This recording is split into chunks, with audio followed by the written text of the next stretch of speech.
So we will be talking about semantic universals for moderate inferentialists. In other words, we will talk about the category problem for logical operators and variety of solutions to that problem. It's a paper written by me and Sebastian.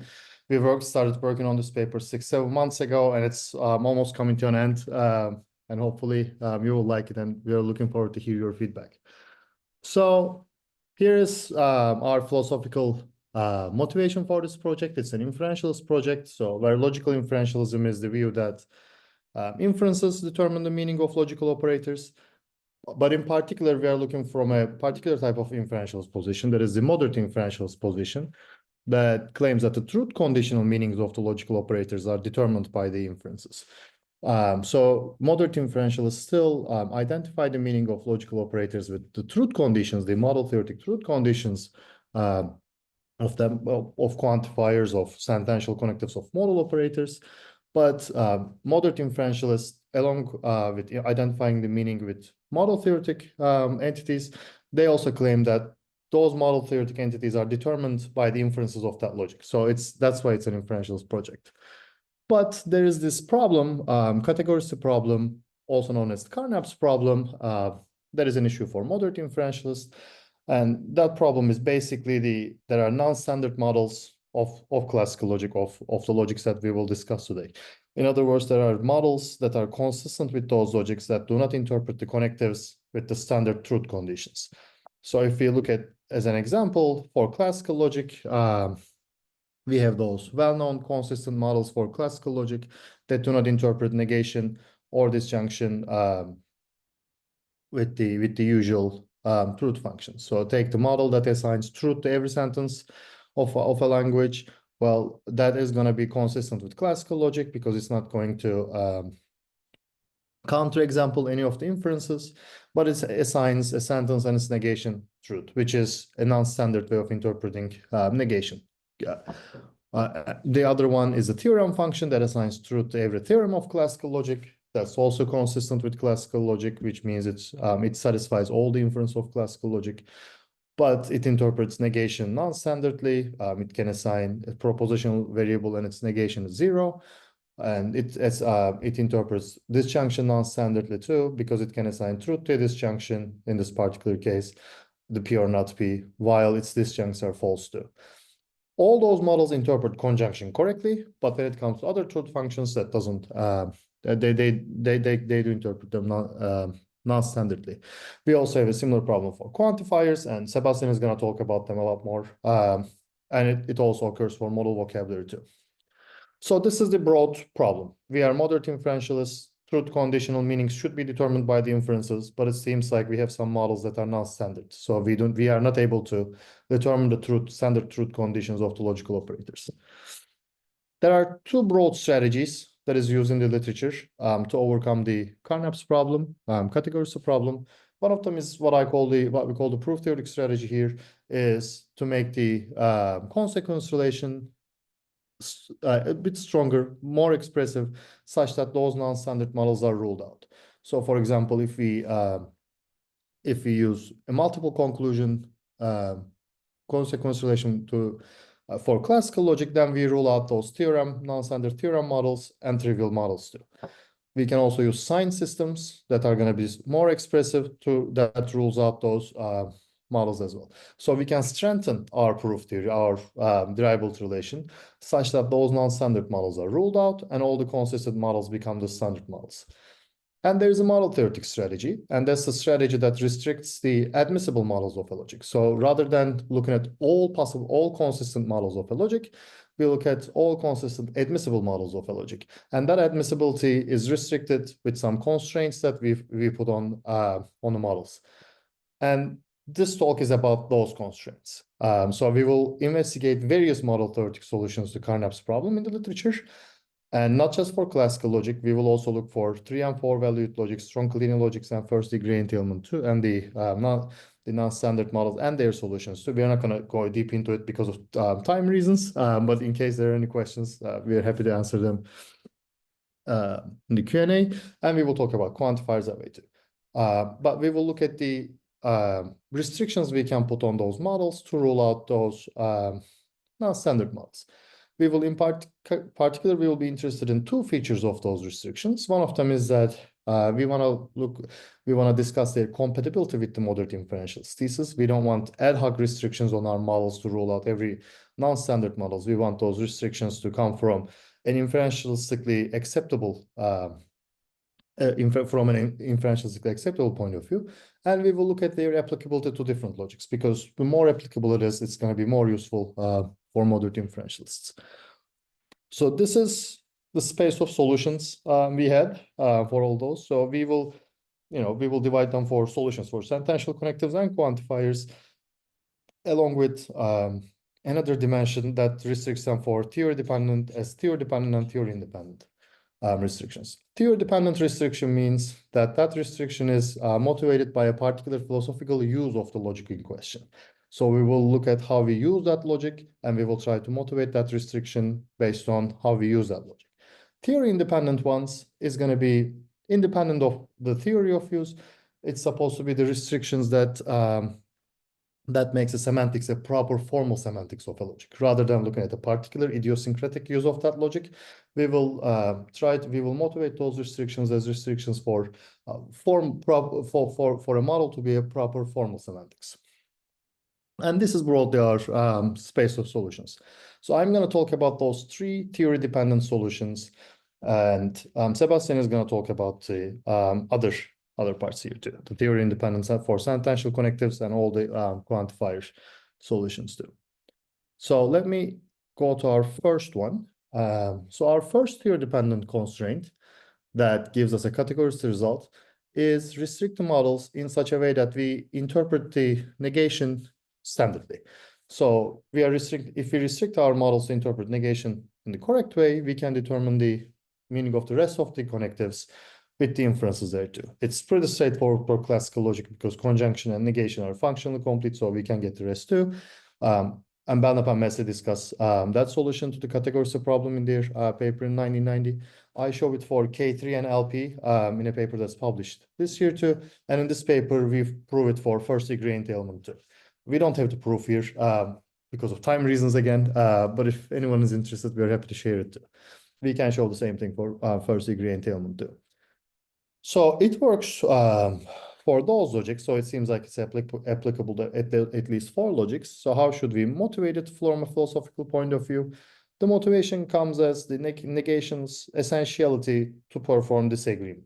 So in case our proof system does not have a sign for denial, we will have to use negation to embed that speech act, or in case of rejection, to embed that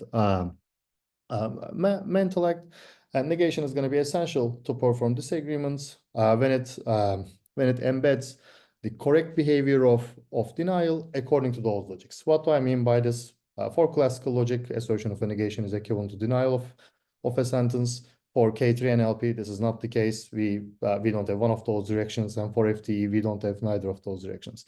So users of those logics have certain pragmatic norms regarding denial and assertion of a negation. And since negation is essential to perform disagreement, we want them to disagree in the way those logicians are intended to. So given the standard meaning of that negation guarantees us that those logicians can perform disagreements by using their negation. So this is broadly how we would motivate this negation constraint from an inferentialistic perspective. But one important thing is this motivation, I think, works for classical logic and K3, because in those cases, asserting not A actually entails denial of a sentence too. But for LP and FTE, it is not exactly clear how that motivation would work, because in those cases, assertion of not A does not entail denial, which means we may not be able to use asserting not A to perform disagreements. So it's not a knockdown argument against LP and FTE, but it's not clear how that motivation can be applied to them too, even though it's a bit more clear for classical logic and K3. Our second theory-dependent constraint is the information monotonicity of a truth function. So for FT, it's a 4-valued logic. All of those or all 4 of those values can be interpreted as neither true nor false, both true and false, truth and falsity. And there's a certain information ordering we can give with respect to those truth values too. And as Belknap does it too, we can also say that a truth function, we can define information monotonicity for truth functions too, that will basically preserve this information ordering whenever we construct a compound sentence by using our truth functions.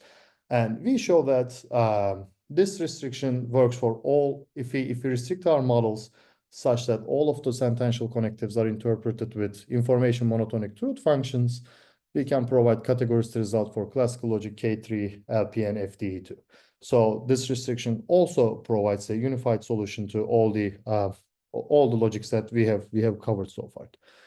But again, its philosophical motivation this time applies for FDE because it seems like this interpretation of the truth values and the information ordering is motivated for FDE by Belknap, because he thinks FD is well motivated to FD models how computers should be thinking with inconsistent and incomplete information. So that he, based on that reasoning, he motivates his approximation lattices. But it's not clear for classical logic K3 and LP why we need to have those. We need to have the information ordering preserved for truth functions in those logics too. So again, another solution that works for all four of our logics, but it is not exactly clear how philosophically it can be motivated other than to FDE. Last one is the third value condition. The third value condition is the one that says if all immediate formulas of a subformulas of a formula have the intermediate value, so neither true nor false or both true and false, the third value, then phi also has the intermediate value too. If we have this constraint on our models of K3 and LP, we can show the we can provide the categories to result too. So when we restrict our models to have the third value condition for K3 and LP, we have the categories to result. We haven't taken a look at how that can work for FTE.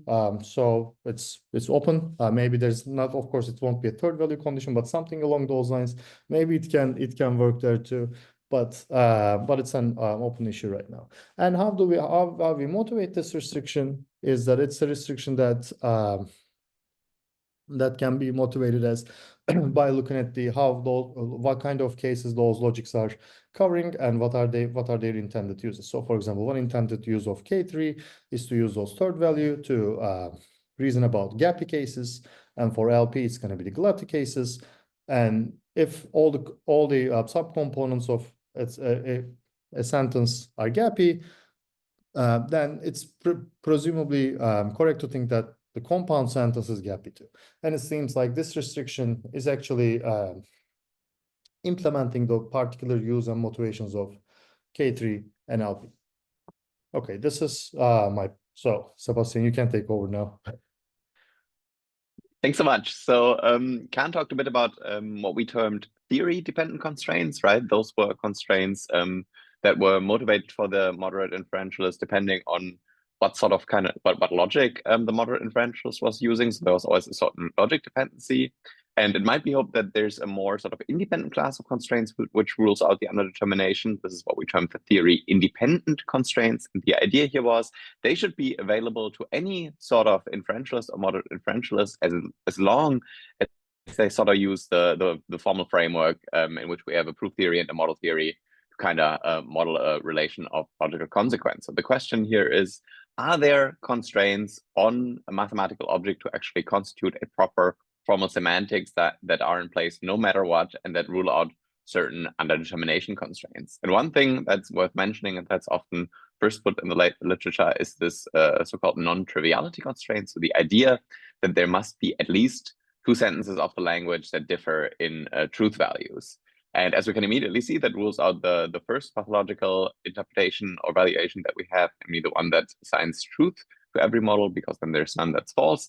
And it's a sort of assumption that has often been called innocuous or something that should just be taken as a given. But interestingly enough, at least we thought might be a small philosophical curiosity, right? It doesn't really transfer to any richer systems because it seems too strong for three-valued logics, K3 and LP, for example, given that there are reasonable interpretations and for the meta theory, very important interpretations that do assign the same truth value to all the sentences, i.e. the third value. So it seems that especially with this sort of constraint, it's less of a theory independent constraint as maybe something that needs to be motivated on the basis of what kind of truth values a particular logic actually has, and thus fall into the theory dependent camp.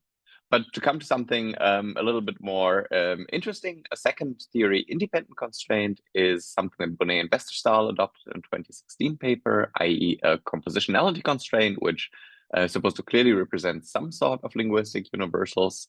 Right? The idea is that the meaning of a complex expression should be a function of the meaning of its subcomponents and their order of compositions. And by means of this constraint plus the non-triviality constraint, Bonnet and Westerstahl actually show that the meaning of the classical operators is fully determined, and it's some sort of constraint that is often motivated on the basis of learnability considerations to account for the creativity of language. But as Kaan showed in his 2024 paper, this constraint falls short of ruling out all the non-standard models for three-valued logics, because here we can give several distinct yet compositional and non-trivial semantics such that the value of the logical operators of these three-valued logics remain underdetermined. And the sort of example case for this is just to consider a three-valued presentation of classical logic, which is clearly consistent with the consequence relation for K3 and LP and does not assign the standard meanings to the logical operators. Let me sort of skip gears for a second, go over to quantifiers before coming back to the third theory-independent constraint we have listed here, because it's something that applies equally to both settings. And for quantifiers, we might ask as well, okay, is there some sort of constraint that holds universally for expressions of these types? And there's a very prominent one available, especially if we see quantifiers sort of in the Phrygian tradition as a second-order predicate of a particular kind, that is a second-order predicate that is sensitive only to the cardinality features of its arguments, right? If this is to be taken as constitutive of what makes a second-order predicate a quantifier, then quantifiers should be permutation invariant. And Bonnet and Westerstahl, again, in this 2016 paper, showed that the permutation invariance criterion actually suffices to fix standard meanings for the universal and the existential quantifiers of first logic, and you kind of get the identity, the standard meaning of the identity sign for free. In fact, you can go a bit further. You can also show that considering entire consequence relations, that permutation invariance suffices to fix the intended meanings of quantifiers, such as there are finitely many and there are infinitely many, but it doesn't hold for all quantifiers. So one classical example where it doesn't apply as the quantifier, there are uncountably many, where we have several permutation invariant interpretations that we are unable to distinguish on the basis of the consequence relation. Let me now get back to the sort of sentential and quantificational case in parallel, because one sort of natural constraint to consider, which we haven't talked about yet, is a completeness constraint, right? We took it to be constitutive of the position of the moderate inferentialist that the proof theoretic consequence relation should be sound with respect to a given semantics. But what if we demand the reverse as well, i.e. that whatever kind of model theory given is also complete with respect to the proof theory? And it turns out that this actually fixes a lot of the underdetermination. So combining this with a particular kind of compositionality constraint that we're happy to talk more about in the Q&A, we can obtain categoricity results for classical logic K3 and LP. And the classical logical case was actually already proved in a 2022 paper by Johannessen. The K3 and LP cases are new, but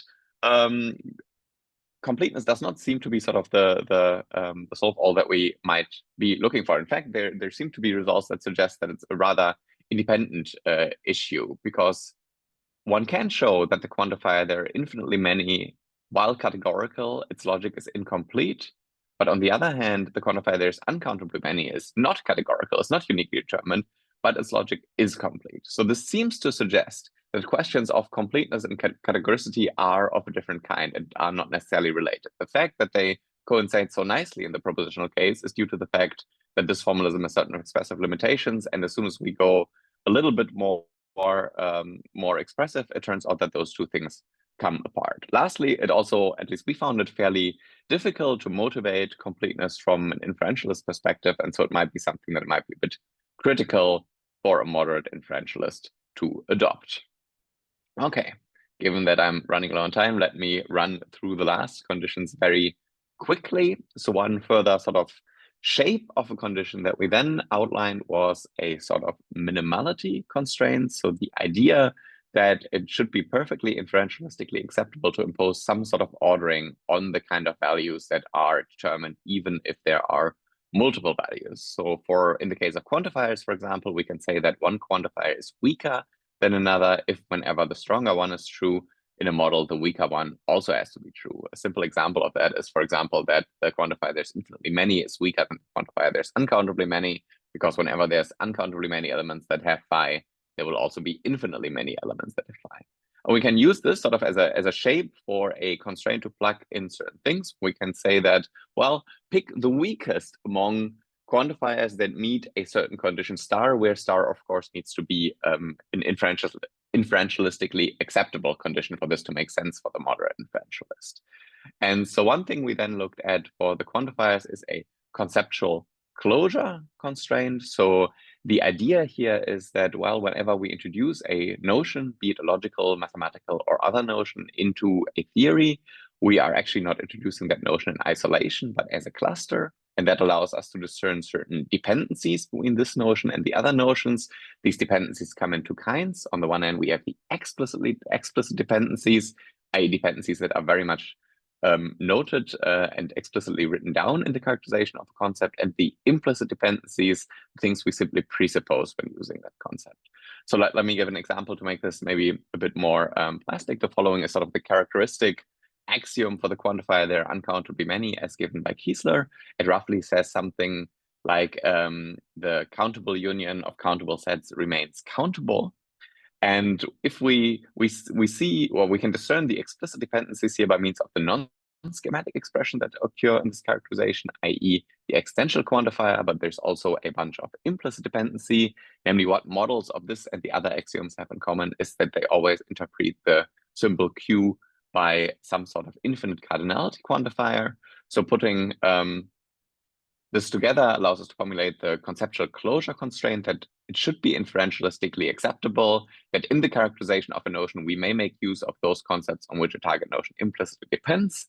Combining this with the minimality constraint means we should be allowed to pick the weakest interpretation among consistent interpretations that differ from those upon which that interpretation implicitly depends. And if you look at sort of the cardinality interpretation of the Q symbol, that rules out the quantifier there's infinitely many and leaves the weakest there's uncountably many, i.e. allows us to uniquely determine in this way also the quantifier there's uncountably many with respect to its axiomatization. Okay, let me finish up. Where does this leave us? So we wanted to finish up with a question that Copeland posed in a 1979 paper, namely the condition under which a semantics is a semantics or is not a semantics. And we here gave two types of answers for the moderate inferentialist. Semantics is not a semantics if it violates principles concerning the very shape of a semantics, non-compositional interpretation, non-permutation invariant quantifiers.